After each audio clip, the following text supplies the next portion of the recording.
আসসালামু আলাইকুম। আজকের সলভ সেশনে সবাইকে স্বাগত জানাচ্ছি। তো আজকে হচ্ছে আপনাদের অলরেডি হচ্ছে 39 এবং 42nd বিসিএস এর মেডিকেল কোশ্চেনের সলভ সেশন শেষ। তো আমরা এখন জেনারেল পার্ট গুলো নিয়ে আপনাদের সাথে দুটো সেশন করব। চারটা সেশন বেসিক্যালি হচ্ছে একটু মানে আজকে হচ্ছে 39 এর জেনারেল পার্টের সলভ সেশন। তো আজকে হচ্ছে আমি বাংলা, তারপরে জেনারেল নলেজ, ইংরেজি, তারপরে হচ্ছে আপনার বিজ্ঞান, এগুলো থেকে আসা কিছু প্রশ্ন নিয়ে আলোচনা করব। আরেকটা সেশন হবে আপনাদের ম্যাথস, তারপর মানসিক দক্ষতা, আর টুকটাক আজকে যা বাকি থাকবে ওগুলি সলভ করে দেওয়া হবে। তো এই দুটো কোয়েশ্চেন সবসময় ঘাটবেন, ঘেটে পড়াশোনা একটু অ্যানালাইসিস করে পড়াশোনা করতে হবে, কারণ এইরকম প্যাটার্ন কোয়েশ্চেন আপনাদের আসবে। ওকে, সো 2 নম্বর প্রশ্নটা একটু আপনারা চেষ্টা করেন তো। প্রথমে 2 নম্বর প্রশ্নটা, হ্যাঁ, কোন উপসর্গটি এখানে ভিন্নার্থে প্রযুক্ত, মানে প্রযোজ্য হয়েছে ভিন্নার্থে? এখানে চারটা উপসর্গের মধ্যে কোন উপসর্গটা হচ্ছে ডিফারেন্ট অর্থ, ভিন্ন অর্থ প্রকাশ করছে? এটার অ্যান্সার করেন আগে, তারপরে হচ্ছে আমি এটা নিয়ে একটু আলোচনা করি। উপসর্গ থেকে একটা কোয়েশ্চেন থাকবে, থাকবে একটা উপসর্গ আসবে। এখন এই উপসর্গের প্যাটার্ন এমন হতে পারে যে নিচের কোনটি বাংলা বা তৎসম উপসর্গ, মানে এরকম প্যাটার্নে হতে পারে, অথবা একটা অর্থ, অর্থ কোনটার কি এরকম টাইপের হতে পারে, দুটোর মধ্যে একটা প্যাটার্নের হবে। এটা অ্যান্সার একটু কম। কোন উপসর্গটি এই চারটার মধ্যে ভিন্নার্থে প্রযুক্ত?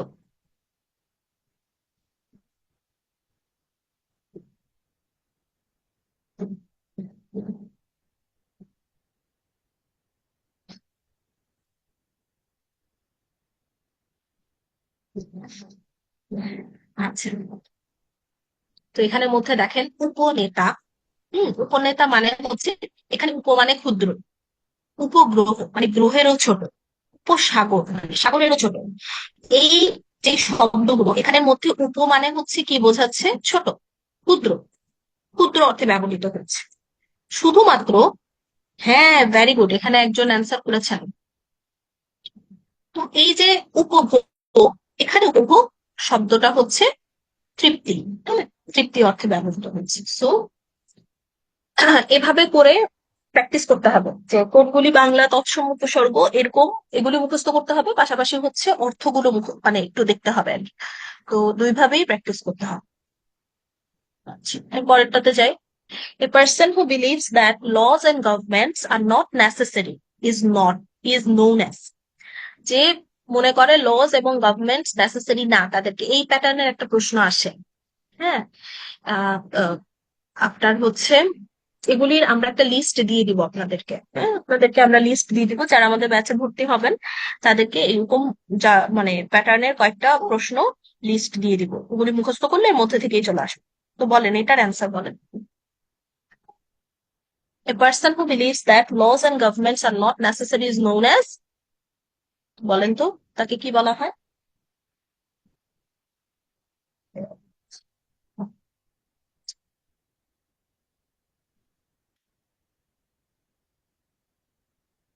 Very good, anarchist. অ্যানার্কিস্ট, ওকে, অ্যানার্কিস্ট করা, অ্যানার্কিজম বা নৈরাজ্যবাদী, হ্যাঁ, তাকে নৈরাজ্যবাদ বলা হয়। তো নৈরাজ্যবাদী বলা হয়, হ্যাঁ। তো মানে এ ধরনের কোয়েশ্চেন কিন্তু আসে পড়ছে। ওকে, এই ধরনের প্রশ্ন আসে পরীক্ষায়। তো আপনারা হচ্ছে এরকম কিছু জিনিস আছে, আমরা একটা লিস্ট দিয়ে দেবো আপনাদেরকে, ওই লিস্টের মধ্যে থেকেই আসবে ইনশাআল্লাহ। পরে চলে যায় রবীন্দ্রনাথ ঠাকুর থেকে একটা থেকে দুটো প্রশ্ন, মানে একটা থেকে দুটো না, মানে রবীন্দ্রনাথ ঠাকুর থেকে একটা কোয়েশ্চেন আসবেই। আপনাদের তো বাংলা লিটারেচারে মাত্র 5 মার্কস। সো হচ্ছে রবীন্দ্রনাথ ধরে নিবেন, রবীন্দ্রনাথ নজরুল, হ্যাঁ, দুজন থেকেই দুটো প্রশ্ন আসতে পারে, অথবা যে কোনো একটা তো আসবেই। সো এই দুইজন সম্পর্কে খুব ভালোভাবে পড়ে গেলে কিন্তু লিটারেচারের 1 মার্ক সিকিউর করা সম্ভব। ভাগ্য ভালো থাকলে 2 মার্কও সিকিউর করে ফেলতে পারে।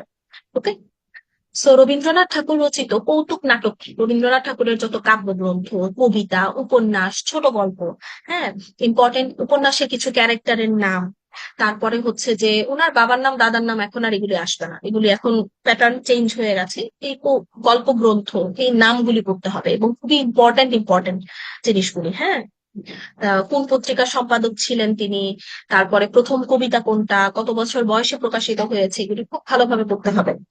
আচ্ছা, তো এটা একটু বলেন তো, এখানের মধ্যে চারটার মধ্যে কৌতুক নাটক কোনটা ওনার?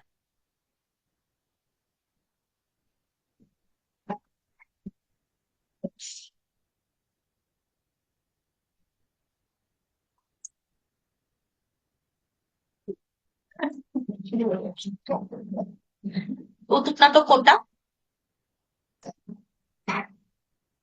ভেরি গুড, বৈকুণ্ঠের খাতা। এটা হচ্ছে ওনার কৌতুক নাটক। তার ছদ্মনাম কি ছিল? কেউ বলতে পারবেন ওনার ছদ্মনাম কি ছিল?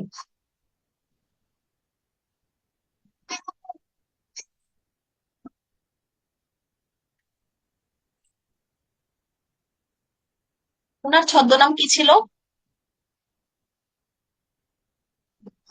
ভানু সিংহ। ভেরি,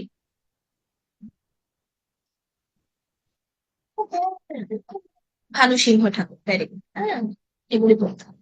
আচ্ছা, পরেরটা কি? এই যে বৈকুণ্ঠের খাতা। ঠিক? আচ্ছা, এখন একটা কথা হলো এখানে, যে এই কাহিনীর মানে বৈকুণ্ঠের খাতা এটা একটা কৌতুক নাটক ছিল। এটার মেইন ক্যারেক্টার একটা বৃদ্ধ, একজন বৃদ্ধ আত্মভোলা সরল প্রকৃতির একজন বৃদ্ধ। এটা একটু মনে রাখতে হবে।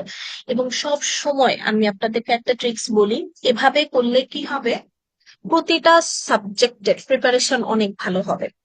যখন প্রিভিয়াস ইয়ারের কোয়েশ্চেন সলভ করতে বসবেন বা একটা কোয়েশ্চেন ব্যাংক সলভ করতে বসবেন, একটা প্রশ্নে তিনটা চারটা স্টেম আছে, তো আপনি চারটার মধ্যে তো যে কোনো একটা আপনি জানেন যে কারেক্ট, বাকি তিনটা কেন কারেক্ট না, ওই তিনটার কারেক্ট অ্যান্সার কি, এগুলিও করবেন।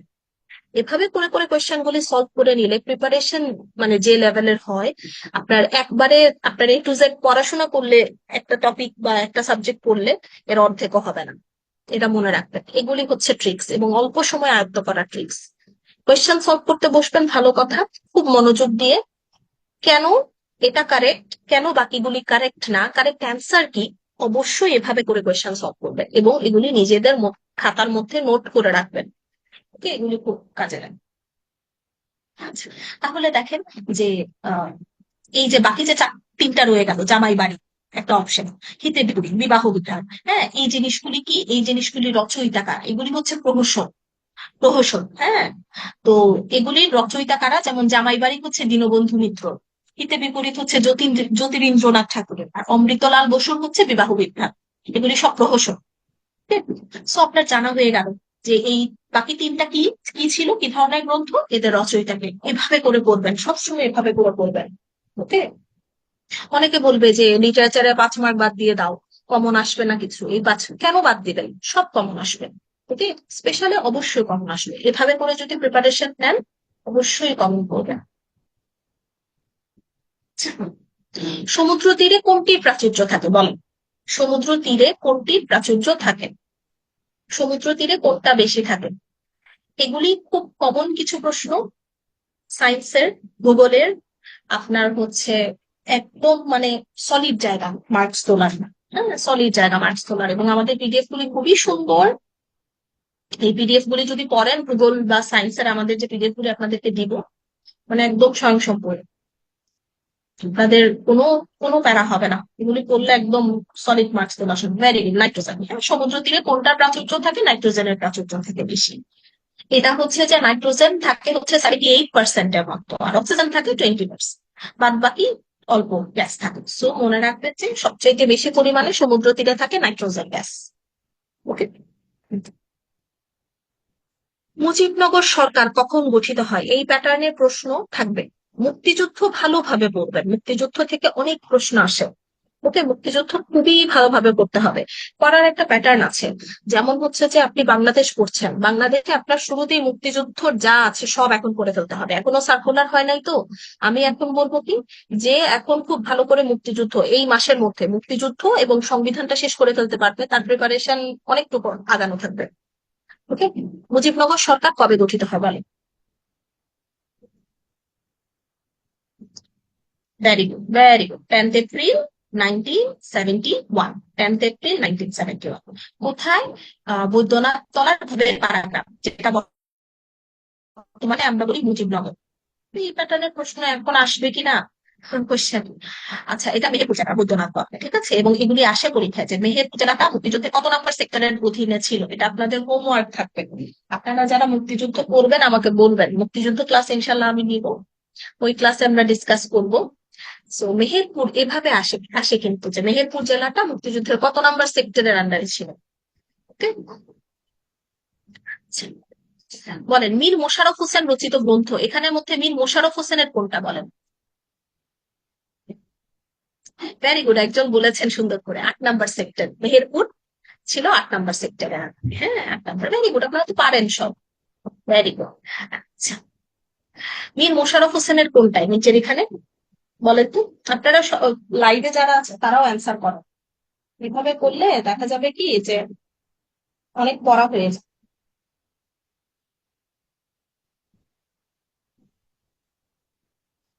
হ্যাঁ, মুজিবনগর। আমরা কমন প্রশ্নগুলো করে যাব ভাইয়া, হ্যাঁ, কথাটা হলো এটা। এগুলি তো হচ্ছে একাডেমিক কোশ্চেন, এগুলি তো আর আসলে ডিনাই করার উপায়ও নাই, বই খাতায় আছে, এগুলি প্রচুর এসেছে পরীক্ষায়। সো তো আমরা আমাদের পড়ার জিনিস করে যাব, হ্যাঁ, অন্য কোনো কিছুর সাথে এসব মিক্স করবো না, এটাই ভালো হয়। আচ্ছা, মীর মোশাররফ হোসেন রচিত গ্রন্থ নিচের কোনটা?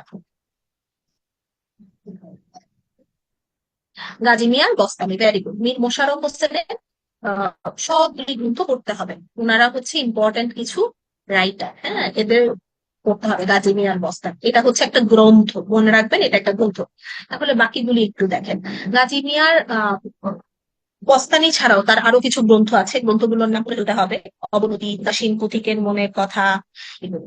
তাহলে বাকি যে তিনটা, এগুলিও কিন্তু গ্রন্থ, কিন্তু এই গ্রন্থগুলি রচয়িতা, যেমন খুবই ইম্পর্টেন্ট একটা হচ্ছে আলালের ঘরের দুলাল, এটা প্যারিচাঁদ মিত্রের, হ্যাঁ, প্যারিচাঁদ মিত্রের, এটা মনে রাখতে হবে। তারপরে হচ্ছে কালীপ্রসন্ন সিংহর হচ্ছে এই যে হুতুম পেচার নকশা, এটা কালীপ্রসন্ন সিংহ। এরকম আলাদা করে করে সব রাইটারের নামগুলি পড়তে, এভাবে করে পড়লে কি হবে, আপনার অনেক রাইটারের নাম, অনেক রাইটারের গ্রন্থ, এগুলি সব পড়া হয়ে যাবে। আচ্ছা, 2018 সালে অনুষ্ঠিত G7 শীর্ষ সম্মেলনে পর যৌথ ঘোষণার স্বাক্ষর প্রদানে কোন দেশ বিরত ছিল? আচ্ছা, এটা ছিল যুক্তরাষ্ট্র, কিন্তু এগুলি তো আর এখন আসবে না, এখন আপনার হচ্ছে G7, জি সেভেনের, G7 এগুলি কিছু করে যেতে হবে। হ্যাঁ, জলবায়ুর যেটা আছে, ক্লাইমেট, ক্লাইমেট কনফারেন্স যেটা, G7, হ্যাঁ, এগুলির সম্মেলনগুলি কোনটা কবে কোথায় হবে এগুলি করতে হবে। তো G7 রিলেটেড যেটা আছে রিসেন্ট ইনফরমেশনটা করে যেতে হবে। হ্যাঁ, প্রথমে তো এটা জানতে হবে G7 এর মেম্বার কারা। তারপরে যেটা জানতে হবে G7 সামিট গত বছর হয়েছে। হুম, গত বছর G7 এর সামিট ছিল। তো দাঁড়ান একটু, আমি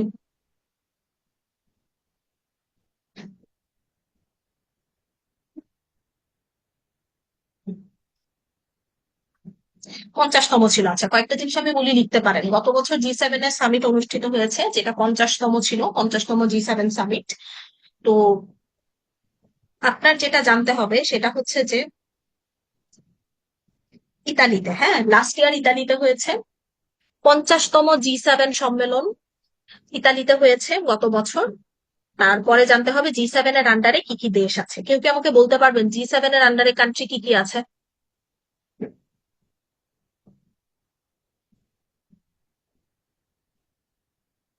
G7 এর দেশগুলি কি কি আছে? 7টা দেশ, নামেই পরিচয়, 7টা দেশ। ওকে, আচ্ছা। তো এখানের মধ্যে আমরা 2014, গত বছর হয়েছে ইতালিতে 50তম, এই বছর হবে 51তম। 51তম এটা হবে ইয়েতে, থাইল্যান্ডে। 2025 হবে থাইল্যান্ডে G7 এর সামিট। এই ইনফরমেশন লিখে রাখতে হবে। তাহলে সব সময় প্রতিটা সম্মেলনে কি পড়বেন, গত বছর কোথায় হয়েছিল, এই বছর কবে কোথায় হবে, অবশ্যই এটা পড়বেন। এবং এরকম G7, D7, D4 এগুলি থাকলে দেশগুলির নাম মুখস্থ করে ফেলতে হবে। আমরা আমাদের ইন্টারন্যাশনাল অ্যাফেয়ার্স এর ক্লাসগুলিতে আমরা সুন্দর করে বলে দিব। আচ্ছা, তো 7টা সবচেয়ে উন্নত দেশ, হ্যাঁ, কি কি? UK, USA, United kingdom, United states of America, সাথে কি আছে France, Italy, Japan, Germany, Canada. France, Italy, Japan, Germany, Canada. তাহলে প্রথমেই কি কি, ইউকে, ইউএসএ, এরপরে কি থাকলো France, Italy, Japan, Germany, Canada. এই সাতটা হচ্ছে জি7 এর সাতটা দেশ। জি7 এর সামিট গত বছর হয়েছে ইতালিতে 50তম, এবছর হবে থাইল্যান্ডে 51তম।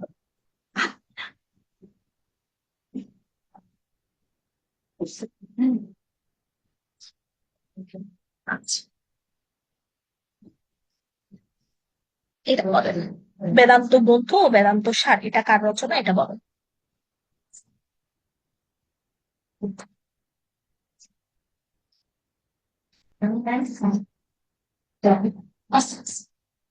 এটার অ্যান্সার করতে থাকেন, আমি নিচ্ছি 1 মিনিট পরে, হ্যাঁ।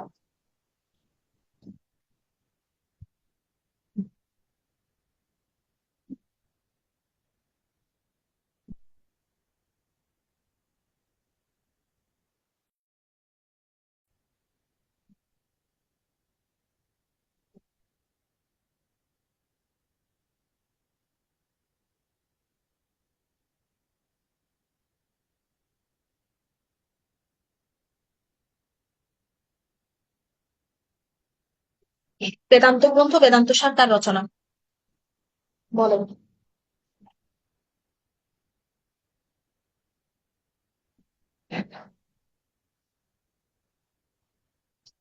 বলেছেন, অ্যান্সার করেছেন। হম, ভেরি, রাজা রামমোহন রায়। আচ্ছা, ভেরি গুড, হ্যাঁ এটা রাজা রামমোহন রায়ের রচনা। এখন আমাকে কেউ বলতে পারবেন উনি একটা প্রথার প্রচলন করেছিলেন রাজা রামমোহন রায়, কোন প্রথা? সরি, মানে একটা প্রথা রদ করেছিলেন, কোন প্রথাটা? ভেরি গুড, যারা অ্যান্সার করছেন আপনাদের মানে ক্লাস নিয়ে খুব ভালো লাগছে, সবার পার্টিসিপেশন খুবই ভালো। ভেরি গুড, সতীদাহ প্রথা। উনি সতীদাহ প্রথা রদ করেন, এই যে হচ্ছে মানে স্বামীর মৃত্যুতে আগুনের মধ্যে ওয়াইফকে দিয়ে দিত, হ্যাঁ, সতীদাহ প্রথা ছিল, ওটা উনি রদ করেন। Very good, very good. এই রিলেটেড 1829 সালে উনি হচ্ছে এটা করেন।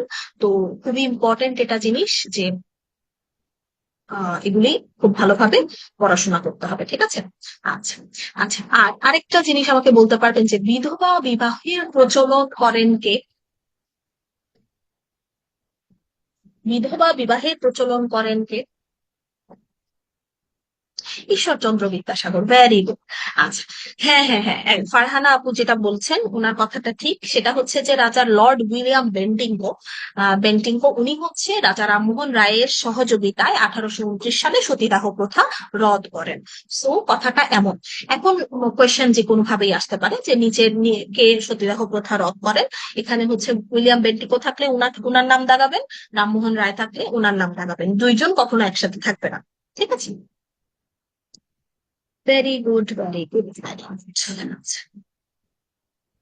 এরপরে চলে আসি আমরা মুক্তিযুদ্ধ ভিত্তিক উপন্যাস আগুনের পরশমণি, এটা একটা সিনেমা আছে তাই না, এটা কার রচনা বলেন? হুমায়ুন আহমেদ, ভেরি, হুমায়ুন আহমেদের সবগুলি রচনা একটু পড়ে যেতে হবে, ঠিক আছে, হুমায়ুন আহমেদের সবগুলি রচনা পড়তে হবে এবং অবশ্যই এখন থেকেই এই কাজগুলি শুরু করে দেন। মুক্তিযুদ্ধ ভিত্তিক উপন্যাস আমি পড়েছিলাম, এগুলি বুঝছেন আমার খুব কাজে দিয়েছিল।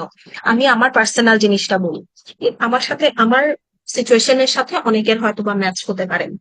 আমি যখন শুনি যে স্পেশাল বিসিএস হবে, আমার তখন ইন্টার্নশিপের মাত্র 6 মাস শেষ হয়েছে, ঠিক আছে। তো এই রিউমারের টাইমটা থেকে স্টার্ট করেছি পড়া। আচ্ছা, ভালো কথা, কিভাবে করলাম, আমি হচ্ছে একদম সিলেক্টিভ কিছু জিনিস দিয়ে শুরু করেছি।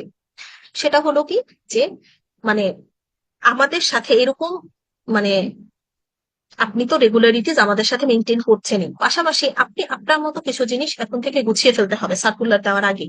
সেটা হলো কি, মুক্তিযুদ্ধ, জেনারেল নলেজ থেকে মুক্তিযুদ্ধ, সংবিধান আপনার মতো করে গুছিয়ে ফেলতে হবে পড়া।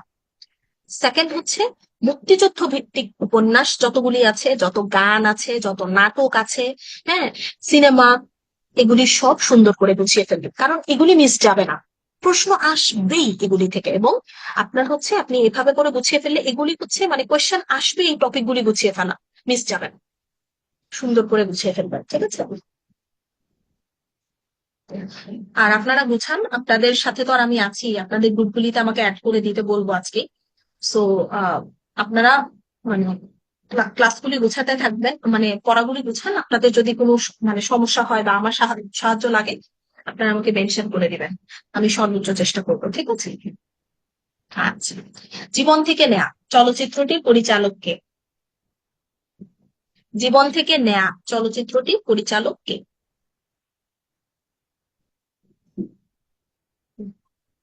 জীবন থেকে নেয়া জহির রায়হানের, ঠিক আছে? জহির রায়হানের, জীবন থেকে নেয়া জহির রায়হানের।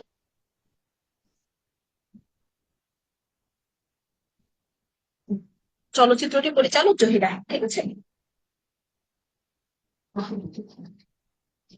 ওনার আর কি কি চলচ্চিত্র আছে, কি উপন্যাস আছে, আরেক ফাল্গুন, এগুলি খুব ইম্পর্টেন্ট, 1000 বছর ধরে খুব ইয়ে না, ফেমাস ফেমাস না কিছু উপন্যাস। কোয়েশ্চেন বিভিন্ন ভাবে হতে পারে। একটা দিতে পারে 1000 বছর ধরে উপন্যাসের রচয়িতাকে, এক প্যাটার্ন। অথবা বলতে পারে যে নিচের কোনটি জহির রায়হানের লেখা উপন্যাস, অথবা 1000 বছর ধরে কি ধরনের বই, মানে কি ধরনের গ্রন্থ এটা, ঠিক আছে? এটা কি ধরনের রচনা, এটাও বলতে পারে এটা একটা উপন্যাস। সো এইভাবে করে বললে আপনার বিভিন্ন প্যাটার্নে কোয়েশ্চেনের অ্যান্সার চান, এবং নিজেরা পড়ার সময় এভাবে নিজেদেরকে কোয়েশ্চেন করবে। হ্যাঁ, এভাবে নিজেদেরকে কোয়েশ্চেন করবে। আচ্ছা, জিরো সাম গেম আন্তর্জাতিক সম্পর্কে কোন তত্ত্বের সাথে সংশ্লিষ্ট? জিরো সাম গেম এটা কোন তত্ত্বের সাথে সংশ্লিষ্ট? এটা হচ্ছে উদারতাবাদ, কিছু মুখস্থ জিনিস এগুলি। এগুলি হচ্ছে কিছু থিওরিজ আছে, নৈরাজ্যবাদ, হ্যাঁ, উদারতাবাদ, এগুলি কিছু জিনিস আছে। এগুলি ইন্টারন্যাশনাল অ্যাফেয়ার্স এ পড়ানো হবে। তো এরকমই একটা প্রশ্ন এটা, ঠিক আছে? শূন্য অঙ্কের খেলা আর কি। আচ্ছা, বলেন তো এটা, এটা ফিল করেন তো। এগুলি ভুল করা যাবে না, ইংলিশ গ্রামার খুব সহজ সহজ দেয়। হ্যাঁ, এবং একদম পুরোপুরি মার্কস তুলে আনতে হবে ওই জায়গাগুলি থেকে। He went to hospital because he had, আচ্ছা, very good, very good, very good. আচ্ছা, এটা হচ্ছে he went to the hospital because he had,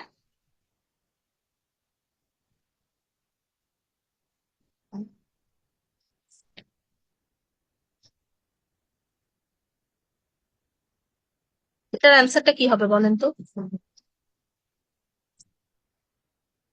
he went to hospital because he had a heart attack. He went to hospital because he had a heart attack, ঠিক আছে? কোনো article এটাতে নাই, আর এখানে হচ্ছে he had a heart attack. Very, আচ্ছা, হ্যাঁ, এটা এরকম আসে, এগুলো আসবেই, বলতে আসবে। দ্য ওয়ার্ড ফ্লোরিড ইন্ডিকেটস, ফ্লোরিড মানে কি, ফ্লোরিড মানে কি বলেন, ফ্লোরিড মানে কি?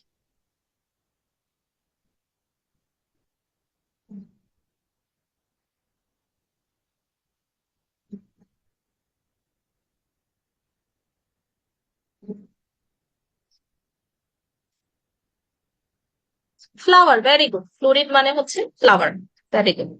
হ্যাঁ, আহ পরিভাষা বলি না আমরা, পরিভাষা এগুলি। হুম, সো পরিভাষাগুলি ভালোভাবে পড়তে হবে। বাংলা গ্রামার এমন একটা জায়গা, একদম মানে সলিড সলিড জায়গা আছে এগুলি থেকে। লিস্টের যেই পরিভাষা আছে, যতগুলি সমার্থক শব্দ আছে, আমাদের লিস্ট আছে। তো আমরা এগুলো আমরা আপনাদেরকে দিয়ে দিই, হ্যাঁ, এই লিস্টের বাইরে ইনশাল্লাহ আসবে, ঠিক আছে? আর হচ্ছে আরেকটা জিনিস বলি, যে এখন থেকে কারেন্ট অ্যাফেয়ার্স কেনা স্টার্ট করবেন, করে কি করতে হবে, কারেন্ট অ্যাফেয়ার্স এর পেছনের দিকে দেখবেন, প্রত্যেক কারেন্ট অ্যাফেয়ার্স প্রতি মাসের কারেন্ট অ্যাফেয়ার্স এর পেছনের দিকে গ্রামার, মানে কিছু প্র্যাকটিস করার জন্য কিছু ইংলিশ গ্রামার থাকে, কিছু বাংলা গ্রামার থাকে, ম্যাথস দেয়, জেনারেল নলেজ থাকে, ওগুলি সলভ করবেন একদম পরীক্ষার আগের মাস পর্যন্ত, পরীক্ষার মাস পর্যন্ত। খুবই কাজে দেয়, ওগুলি মানে কমন চলে আসে। আচ্ছা, এটা বাদ দেওয়া যায়, কারণ হচ্ছে এগুলি ওই সময়কার টপিক ছিল। আমাদের এই 2025-এর টপিক গুলি পড়তে হবে, ঠিক আছে? সো রিসেন্ট পলিটিক্যাল যে জিনিসপত্রগুলি হইলো এগুলি থেকে আসবে পরীক্ষায় প্রশ্ন, জুলাই অভ্যুত্থান, হ্যাঁ এইসব রিসেন্ট জিনিসগুলি থেকে আসবে পরীক্ষায় প্রশ্ন।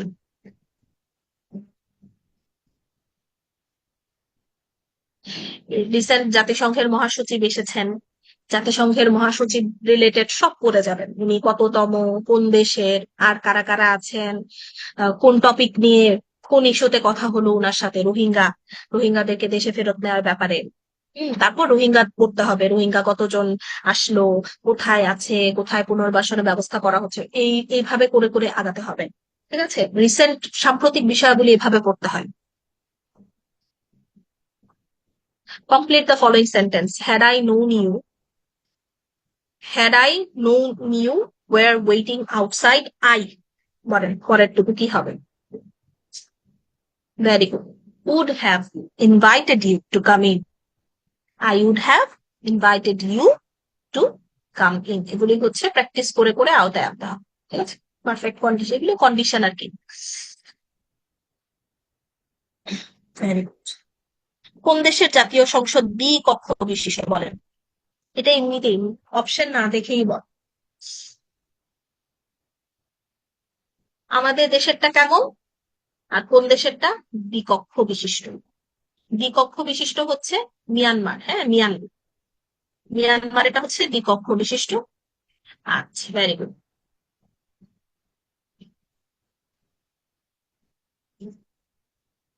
Very good. খনার বচন এর মূল ভাব কি? খনার বচন, বাগধারা আর কি, বলেন। খনার বচন মানে কি বুঝায়? ও না না না না, এটা বাংলা গ্রামার, বাগধারা না। খনার বচনের মূল ভাব কি? আদি আদি যুগের রচনা, প্রাচীন যুগের রচনা।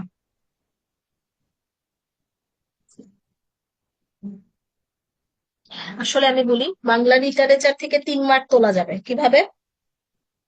প্রাচীন যুগ থেকে একটা আসবে, মধ্যযুগ থেকে একটা আসবে, এবং এগুলি ছোট ছোট, আমাদের নোট করলে এনাফ। প্রাচীন যুগ থেকে একটা, মধ্যযুগ থেকে একটা। সো এই দুইটা আপনাদের হয়ে গেল। আর একটা হচ্ছে রবীন্দ্রনাথ অথবা নজরুল, দুইজন থেকে একজনের আসবে, 3 মার্ক শেষ। বাকি দুই আপনার জন্য কঠিন, মানে সবার জন্য কঠিন। ঠিক আছে, শুদ্ধ জীবন রীতি, শুদ্ধ জীবন রীতি, ভেরি। দুরবস্থা, সন্ধি বিচ্ছেদ করেন।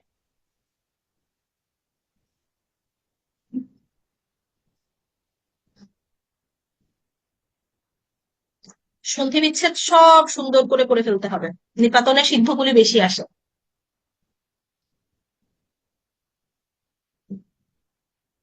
খুব ভালো তো আপনাদের response, very good very good. এই রেসপন্স শেষ পর্যন্ত সব ক্লাসে রাখবেন, আপনারাই winner.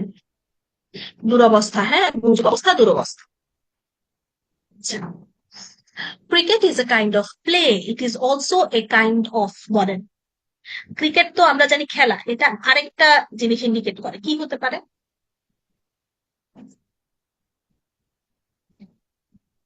Very good, insect. Insect, হ্যাঁ ভেরি ইনসেক্ট, ঝিঝি পোকা। ক্রিকেট মানে আবার হচ্ছে ঝিঝি পোকা, ইনসেক্ট, ভেরি। আচ্ছা, এখন আসি, এগুলি এখন করতে হবে না, এখন হচ্ছে রিসেন্ট বাজেট করতে হবে। হ্যাঁ, আপনাদের পরীক্ষা যদি বাজেটের আগে হয়ে যায় বেঁচে গেলেন, কিন্তু বাজেট যদি দিয়ে দেয় আপনাদের পরীক্ষার আগে, ওই বাজেট করে যেতে হবে। শিক্ষা খাতে কত, স্বাস্থ্য খাতে কত, টোটাল কত, হ্যাঁ এগুলি করতে হবে।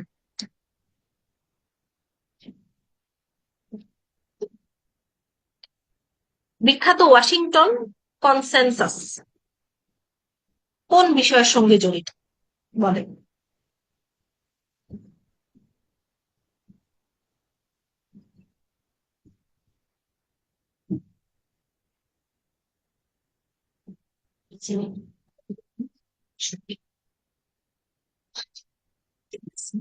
এটার একটু অ্যান্সার করেন আপনারা, হ্যাঁ।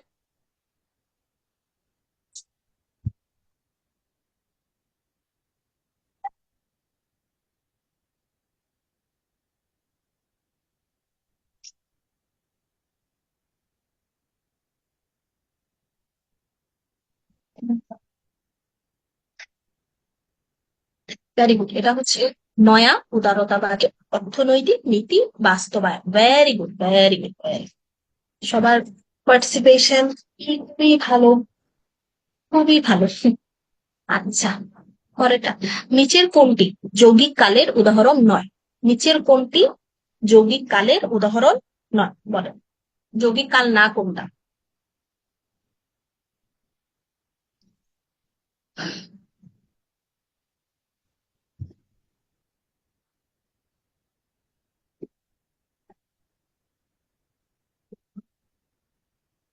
নিচের কোনটি যৌগিক কালের উদাহরণ নয়?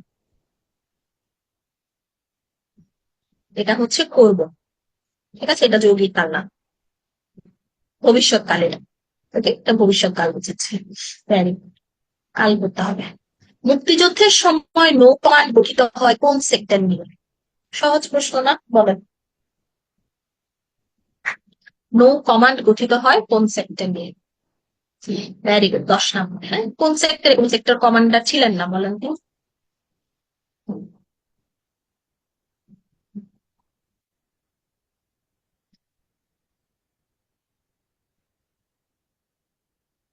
কোন সেক্টরে কোন সেক্টর কমান্ডার ছিলেন না? 10 নম্বর, very good, very good. Jibanananda দাশকে নির্জনতম কবি বলে আখ্যায়িত করেন কে? বলেন।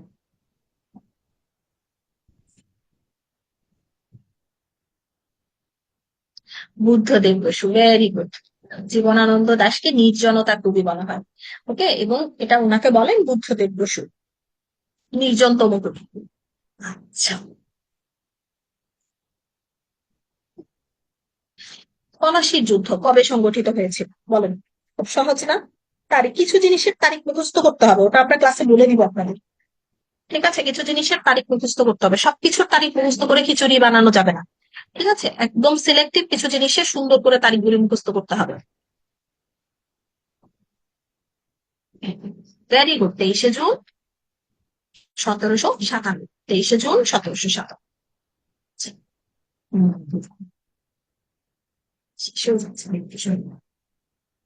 আচ্ছা, তাম্বুলিক শব্দের সমার্থক নয় কোনটি?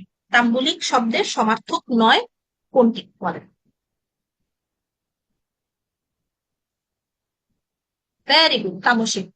ঠিক আছে, তাম্বুলিক মানে হচ্ছে পান ব্যবসায়ী। হ্যাঁ, আর তামসিক মানে হচ্ছে মেঘাচ্ছন্ন, মেঘাচ্ছন্ন। তাহলে এখানে মনে রাখতে হবে, সমার্থক শব্দ খেয়াল করে করতে হবে, সমার্থক শব্দ থেকে কিন্তু কোয়েশ্চেন খুব কমন আসে, কমন প্রশ্ন ভুল করা যাবে না। সমার্থিক শব্দ যেমন হচ্ছে যে আপনার সূর্য, না। হ্যাঁ, অনল এবং অনিল। অনল এবং অনিল বলতে পারবেন? অনল কিসের সমার্থক আর অনিল কিসের সমার্থক? অনল, অনিল বলতে পারবেন কেউ? কারো আইডিয়া আছে? অনল, অনিল। অনল আগুন, ভেরি গুড। অনল হচ্ছে আগুন, আর অনিল কি? অনিল বায়ু, ভেরি গুড, বায়ু।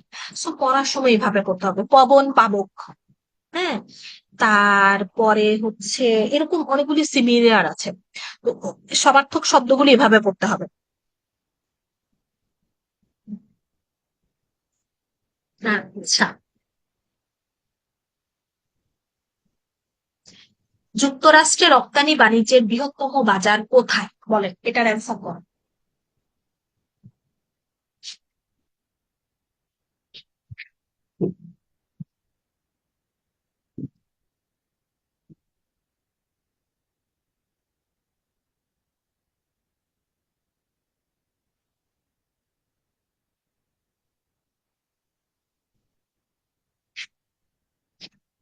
কোথায়?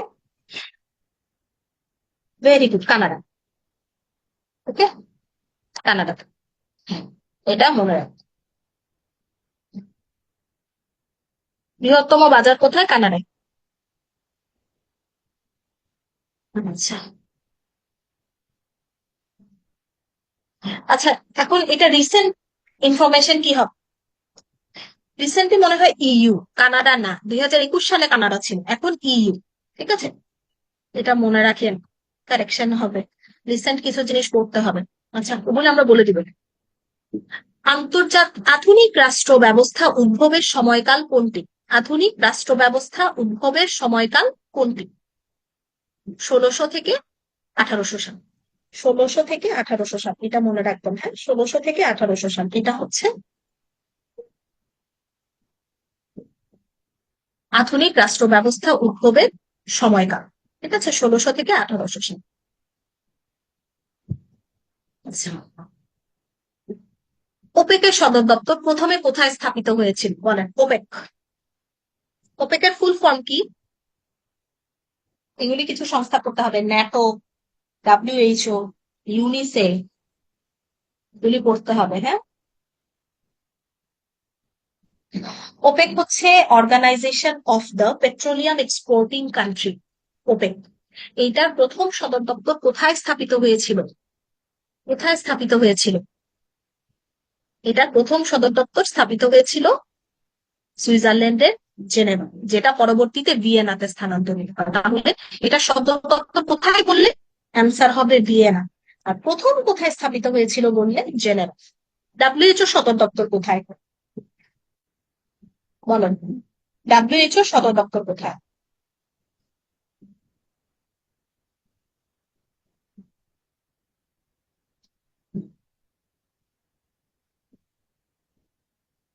জেনেভাতে, ভ্যারি গুড, সুইজারল্যান্ডের জেনেভা। এগুলি মনে রাখতে হবে, হ্যাঁ? সব সময় ফুল ফর্ম করে যাবেন, একটা ফুল ফর্ম আসবে আপনাদের, হ্যাঁ? চ্যাম্পিয়ন, জাতিসংঘের চ্যাম্পিয়ন অফ দ্য আর্থ খেতাবপ্রাপ্ত কে? আচ্ছা, এগুলি এখন আর আসবে না, এগুলি আসবে না এখন, বাদ দেন, বাদ দেন, ওনার রিলেটেড আর কিছু আসবে না এবার, এটা এতটুকু আমি গ্যারান্টি দিতেছি। আচ্ছা, বাংলাদেশের জিডিপিতে কৃষি খাতের অবদান কত? এগুলি আসে পরীক্ষায়, হ্যাঁ, কত শতাংশ কৃষি খাতের অবদান? এটা মনে রাখবেন যে জিডিপিতে, এটা হলো অর্থনৈতিক সমীক্ষা অনুযায়ী, সো এটাও কাটা, এটা ব্ল্যাঙ্ক ছিল, হ্যাঁ, অ্যান্সার ওই সময় ব্ল্যাঙ্ক ছিল। কিন্তু আপনার হচ্ছে যে অর্থনৈতিক সমীক্ষা গুলি করতে হবে। অর্থনৈতিক সমীক্ষা একদম 2024-25 এটা পড়ে যেতে হবে। ওখানে কি কি পড়তে হবে, যেমন কৃষি খাতে কত, শিক্ষা খাতে কত, মানে জিডিপিতে আর কি, কৃষি খাত কত, এরকম কিছু সংখ্যা পড়ে যেতে পারে, আসে পরীক্ষায়। বাজেট থেকে একটা আসে, এরকম জিডিপি থেকে একটা আসে। সোপোরিফিক স্পিচ, সোপোরিফিক স্পিচ মানে কি? ওই যে, যেমন আমার লেকচারটা এখন শুনতে শুনতে অনেকে ঘুমায় যাইতে পারেন, অনেকের খুব বোরিং লাগতে পারে, অনেকের খুব বিরক্ত লাগতে পারে, মনে হতে পারে দূর আপু কি পড়াইতেছে ছাতা মাথা। এটা হচ্ছে সোপোরিফিক স্পিচ, তাই না? মানে হচ্ছে put one to slip. Okay, আচ্ছা।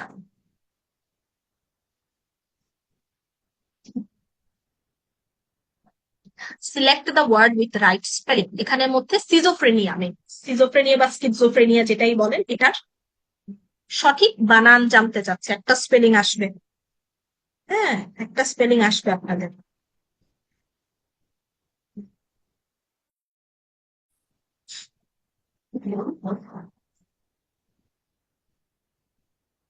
ভেরি গুড, এ, SCHIZOPHRENIA, সিজোফ্রেনিয়া। 92 বছর বয়সী মালয়েশিয়ার প্রধানমন্ত্রী মাহাথির মোহাম্মদ এর রাজনৈতিক জোটের নাম কি? একটা ইম্পর্টেন্ট ক্যারেক্টার, বেশ বয়স, বেশ দীর্ঘমেয়াদী সময় জুড়ে উনি মালয়েশিয়া, বলতে গেলে উনি মালয়েশিয়ার জনক বলা যায়, মালয়েশিয়ার জনক মানে রূপকার। উনার রাজনৈতিক দলের নাম হচ্ছে পাকাতান হারুপান, পাকাতান হারুপান, এগুলো মনে রাখতে হবে, ঠিক আছে? পাকাতান হারুপান।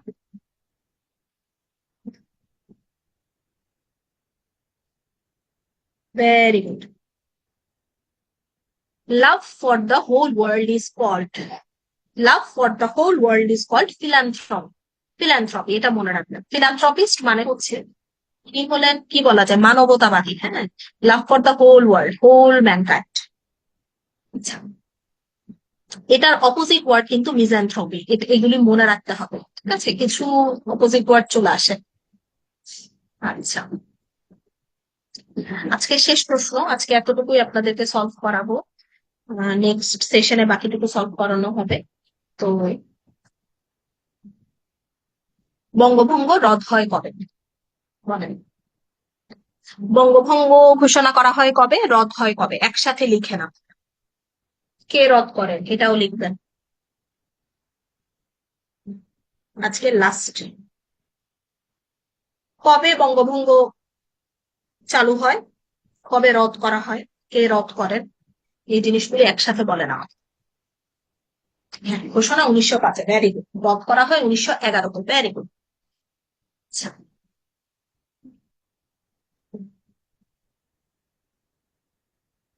Very very very good.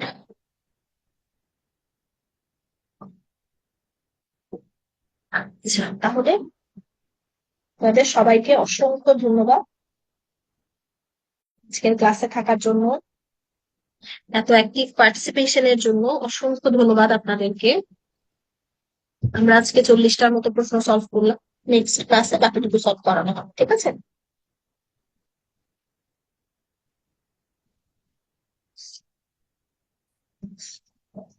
ওকে, সো কারো কোনো কোয়েশ্চেন থাকলে আমাকে একটু বলতে পারেন। হ্যাঁ, ভেরি গুড রাজা পঞ্চম জজ। আচ্ছা, আমাকে একটু বলতে পারেন কারো কোনো কোয়েশ্চেন থাকলে। সো আমাদের স্পেশাল বিসিএস এর ব্যাচ কিন্তু 25 তারিখ থেকে স্টার্ট হয়ে যাবে।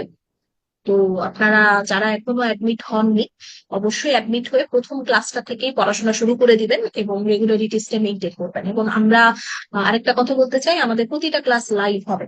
সো এখন হচ্ছে আসলে এই সময়টা খুবই ক্রুশিয়াল টাইম, তো আপনারা অন্যান্য কাজ একটু কমিয়ে দিয়ে লাইভ ক্লাসগুলো, প্রতিদিনের ক্লাস প্রতিদিন অ্যাটেন্ড করার ট্রাই করবেন, ঠিক আছে? আচ্ছা, রুটিনটা আমি দিয়ে দিতে বলছি, হ্যাঁ, মডারেটররা রুটিনটা দিয়ে দিবে।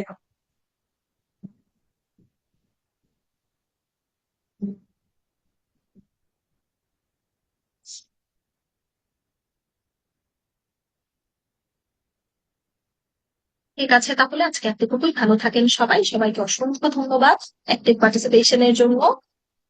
আর হচ্ছে মেইন কোনো ক্লাসে হয়তো বা দেখা হবে ইনশাল্লাহ।